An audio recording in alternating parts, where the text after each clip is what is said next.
Seja bem-vindo ao canal Teologia Aprenda Mais. No nosso canal Teologia Aprenda Mais temos muitos vídeos gravados sobre teologia sistemática, apologética, seitas e heresia, sobre introdução ao Antigo Testamento, introdução ao Novo Testamento, curiosidade bíblica 1, 2, 3 e 4.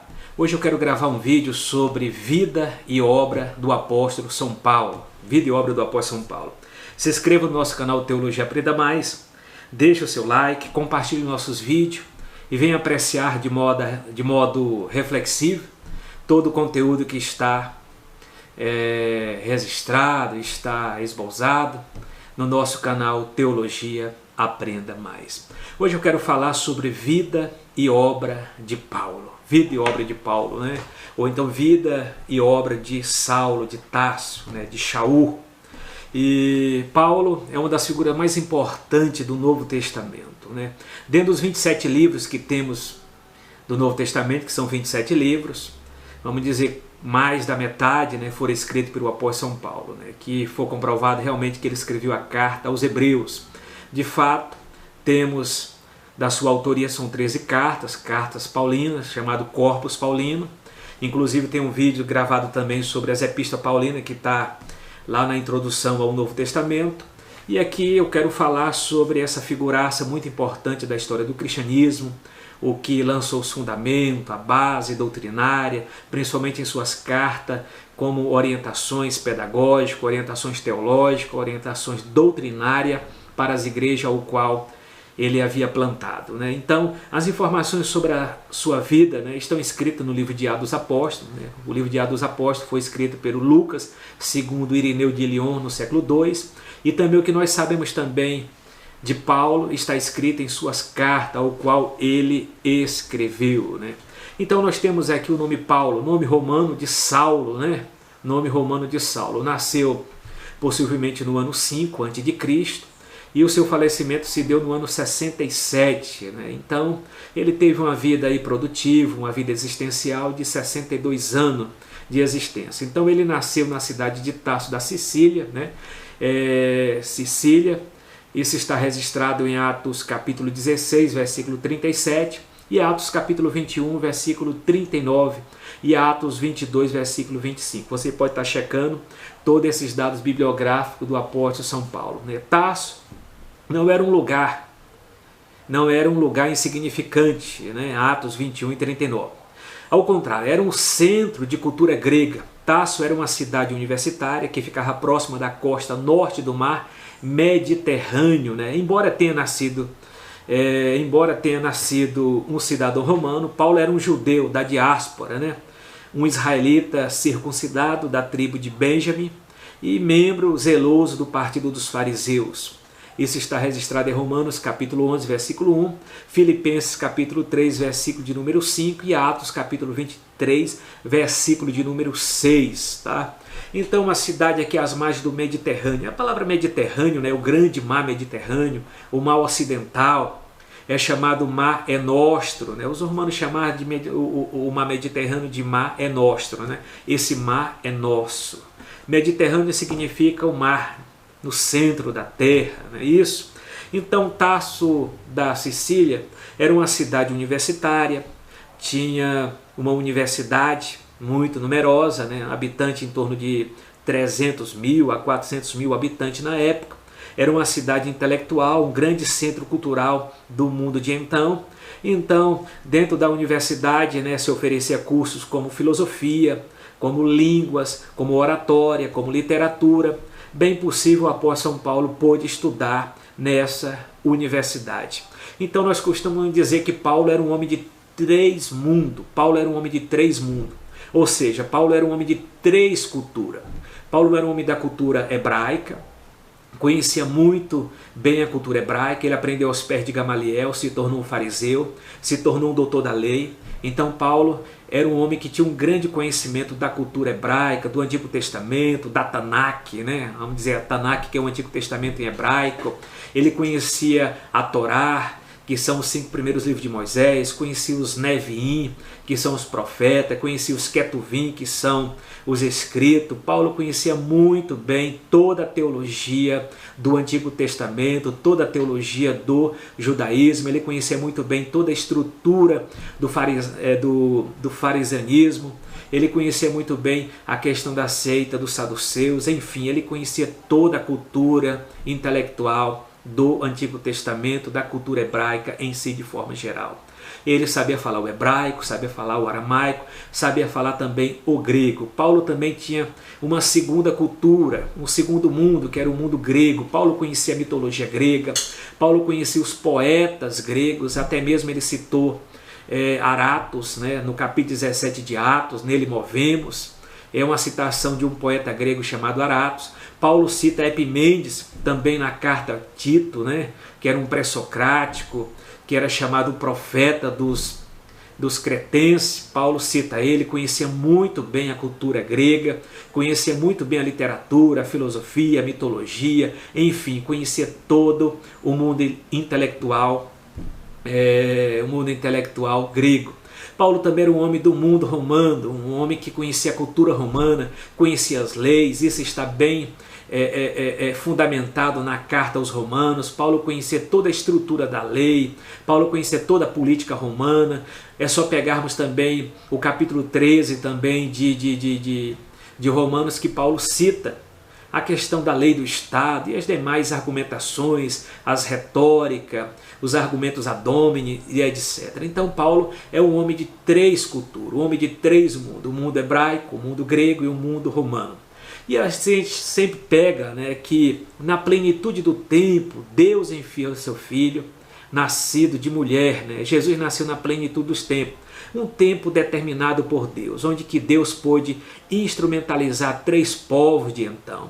Deus instrumentalizou o mundo hebraico, né, com as suas sinagogas, com suas leis, com o Sinédrio, com toda o pensamento profético ao qual Moisés falou: Deus vai levantar um profeta semelhante a mim. Então Deus trabalha a cultura, o berço judaico. Deus também prepara para o nascimento do seu filho o mundo grego, né, educando o povo com a filosofia, com o pensamento, com a reflexão. E Deus prepara também os romanos, né, trazendo toda a argumentação política, a argumentação também de uma pax romana, a pax romana que era uma paz aonde que o Império Romano conquistava, né, colocava uma legião para trazer paz e equilíbrio social.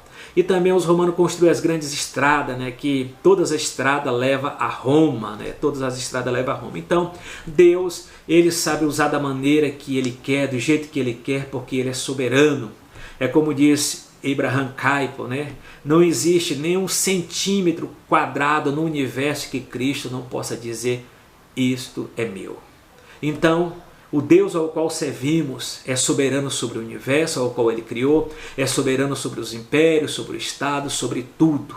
E Paulo pôde gozar, Paulo pôde abstrair, tirar proveito desse mundo ao qual ele viveu. Então Paulo nasceu na cidade de Tarso, da Sicília, que era realmente um centro de cultura grega, uma cidade universitária, e possivelmente ele estudou filosofia, oratória, língua, retórica, enfim, pôde gozar de toda a profundidade desse período ao qual ele viveu. Então, esse vídeo que eu estou gravando vida e obra do apóstolo São Paulo. Paulo, né? Paulo, ou então Saulo, né? Que é a forma grega, né? Ou Shaul, que é o seu nome hebraico de batismo. Então, uma da questão da importância, a infância e a adolescência do apóstolo Paulo tem sido tema de grande debate entre os estudiosos. Alguns defendem que o apóstolo Paulo passou toda a sua infância em Tarso, indo apenas durante a sua adolescência para Jerusalém. É um pensamento para se refletir. Outros defendem que Paulo foi para Jerusalém ainda bem pequeno, em tenridade, né? Nesse caso, ele teria passado a sua infância longe de Tarso, né? Na verdade, desde o seu nascimento até o aparecimento em Jerusalém, como perseguidor dos cristãos, conforme os relatos do livro de Atos dos Apóstolos, há poucas informações sobre a vida do apóstolo Paulo.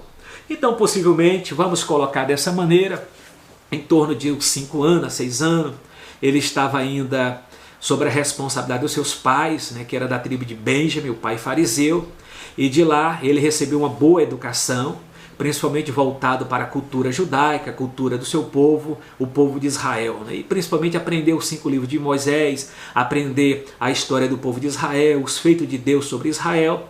E vamos dizer, quando chegou até os 12 a 13 anos, passou por aquela cerimônia religiosa chamada Filho do Mandamento, né? Que é o chamado Bar Mitzvah, né? O filho da lei, filho do mandamento, onde que quando o adolescente completa em torno dos seus 12 a 13 anos, faz pela primeira vez a leitura da Torá, que são os 5 primeiros livros de Moisés, na sinagoga, e de lá passa a ter uma maioridade religiosa.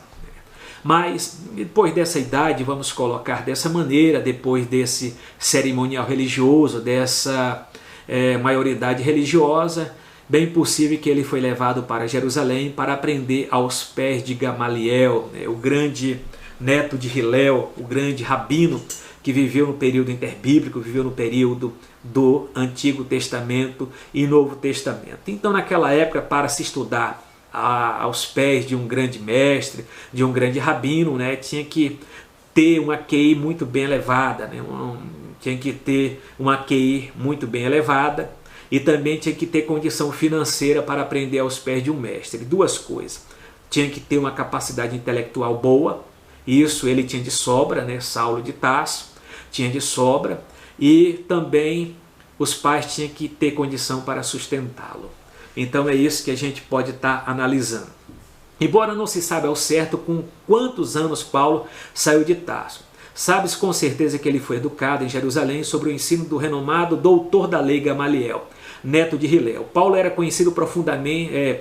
conhecia profundamente a cultura grega. Ele também falava o aramaico, era herdeiro da tradição do farisaísmo, escrito observador da lei e mais avançado no judaísmo do que os seus contemporâneos. Isso está registrado em Gálatas capítulo 1 e 14, Filipenses capítulo 3, versículos 5 e 6. Considerado todos esses aspectos, pode-se afirmar que sua família possuía alguns recursos e desfrutava de posição proeminente na sociedade. 2 questões principais, financeira e uma QI elevada, né? Então, outra questão, o apóstolo Paulo possuía uma cidadania romana, ele tinha cidadania romana. Sobre isso, ele próprio afirma ser cidadão romano de nascimento. Ele mesmo fala isso em Atos capítulo 22, versículo 28. Provavelmente essa declaração indica que a cidadania foi herdada de seu pai. Estima-se que naquele tempo, pelo menos 2/3 da população do Império Romano não possuía cidadania romana. Não se sabe ao certo como o pai do apóstolo conseguiu tal cidadania. Algumas pessoas importantes e abastardas conseguiam comprar cidadania. É o que ele bem fala em Atos capítulo 22, versículo 28.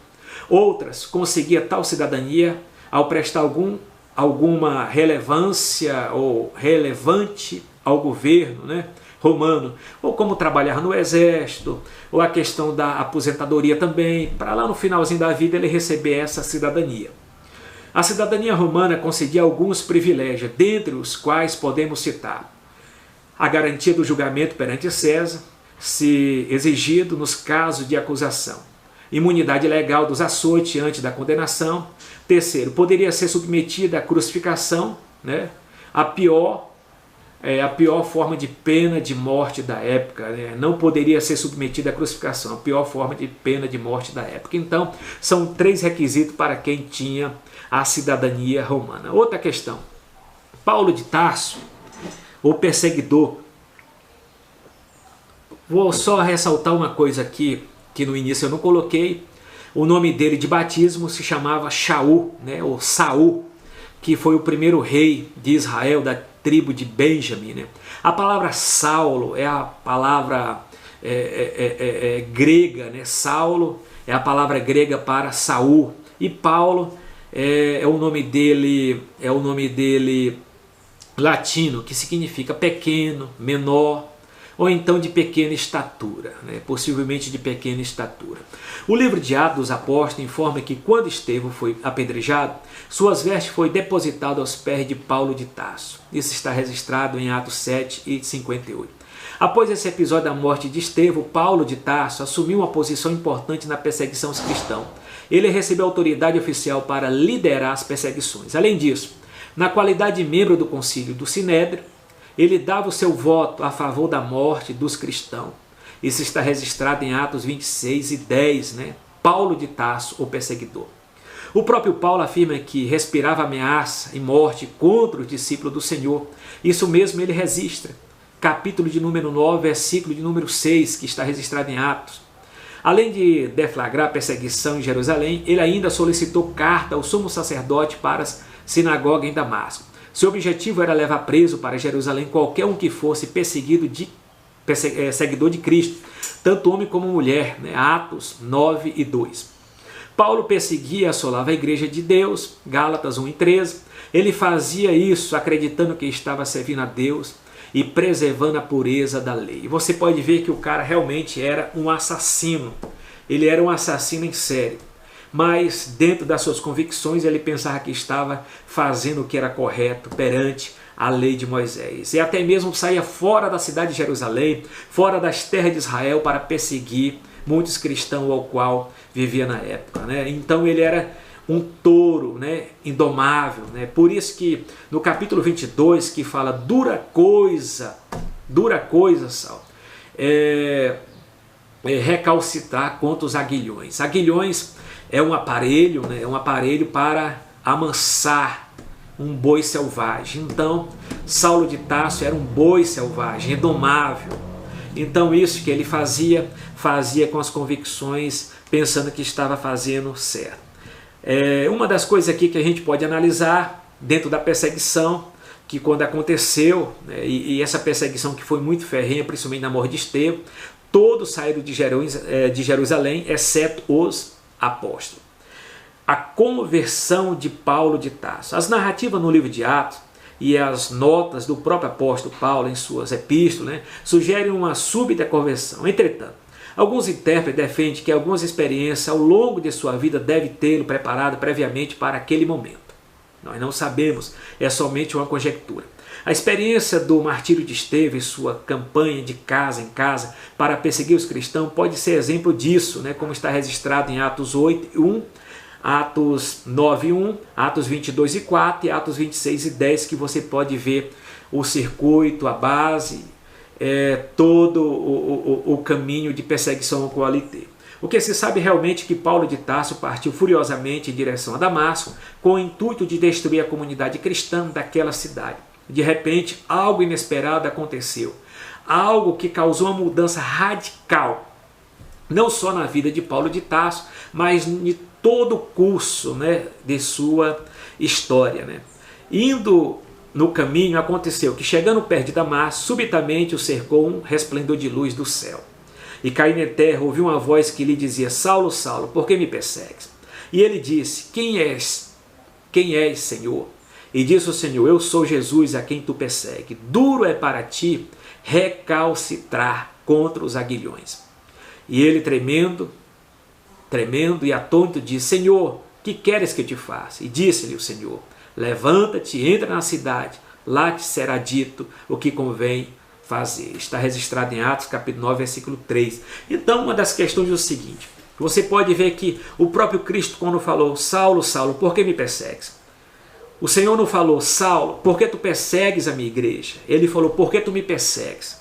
Porque todos nós sabemos que, de fato, a igreja é o corpo de Cristo. A igreja é o corpo de Cristo. Perseguiu a igreja, perseguiu o próprio Cristo em si. Então Saulo não estava perseguindo a cristandade, Saulo não estava perseguindo o caminho, Saulo não estava perseguindo a seita dos nazarenos, Saulo estava perseguindo o próprio Cristo em si, o Hamashia, ao qual ele pôde saber e provar e sentir. Tão dura coisa é recalcitrar contra os aguilhões. Então, ali estava alguém para domar o boi selvagem, o boi furioso, que é Saulo de Tarso, que respirava ameaça, morte, perseguição, tom de blasfêmia contra o corpo de Cristo. Mas mesmo isso, ele disse lá na segunda carta, ou na primeira carta a Timóteo, que ele fez isso por ignorância, por falta de conhecimento. Outra questão importante que a gente vai analisar, ao escrever Atos dos Apóstolos, Lucas interpreta a conversão de Paulo de Tarso como um ato miraculoso, né? O momento em que um inimigo declarado de Cristo transformou-se em apóstolo seu. Os homens que estavam com Paulo ouviram a voz, mas não compreenderam as palavras. Eles ficaram espantados, mas não puderam ver a pessoa de Cristo, né? Então, por outro lado, Paulo viu Cristo ressurreto e ouviu suas palavras. Esse encontro foi tão importante para Paulo que a base da sua afirmação sobre a legalidade de seu apostolado está fundamentada nessa experiência. Em 1 Coríntios capítulo 9, versículo 1, 1 Coríntios capítulo 15 e Gálatas 1 e 15. Né? Considerando que Paulo de Tarso não havia sido considerando que Paulo de Tarso não havia sido um dos 12 discípulos de Jesus, além de ter perseguido seus seguidores, a necessidade e importância da revelação pessoal de Cristo para Paulo fica evidente. Essa experiência transformou Paulo de Tarso profundamente, como é possível notar na transformação que ocorreu. E respondeu ao chamado de Cristo. O primeiro aspecto da mudança na vida do apóstolo Paulo pode ser percebida quando imediatamente ele respondeu à voz de Cristo: Senhor, que queres que eu faça? Está registrado em Atos 9,6. Essa pergunta marcou o começo do seu novo relacionamento com Cristo. Gálatas 2,20. De perseguidor a pregador do Evangelho. A mudança radical que atingiu a vida do apóstolo Paulo fica evidente na mensagem que ele começou a pregar na própria cidade de Damasco. Isso realmente é impressionante. Ele começou a pregar o Evangelho do mesmo lugar em que pretendia prender o seguidor de Cristo. Isso é paradoxal. Atos 9, 1 e 2. Mudança de vida total. Antes da conversão, Paulo de Tarso não aceitava a divindade de Jesus. Ele até acreditava que ao perseguir os seus seguidores como um animal selvagem, tentando forçá-lo ao blasfemar contra Jesus, estaria fazendo a vontade de Deus, né? É certo dizer que ele via Jesus como um impostor. Após sua conversão, sua pregação não era outra senão anunciar que Jesus é o Filho de Deus. Atos 9, capítulo 9, versículo 20, né? O Paulo duro, rigoroso, ameaçador e violento de outrora, depois de convertido, passou a demonstrar ternura, sensibilidade e amor. Essas características ficam evidentes em suas obras, né? Em suas obras. Eu quero gravar outro vídeo, Vida e Obra do Apóstolo São Paulo, de forma sumária, de forma sucinta. Até o próximo vídeo. Shalom. Até a próxima.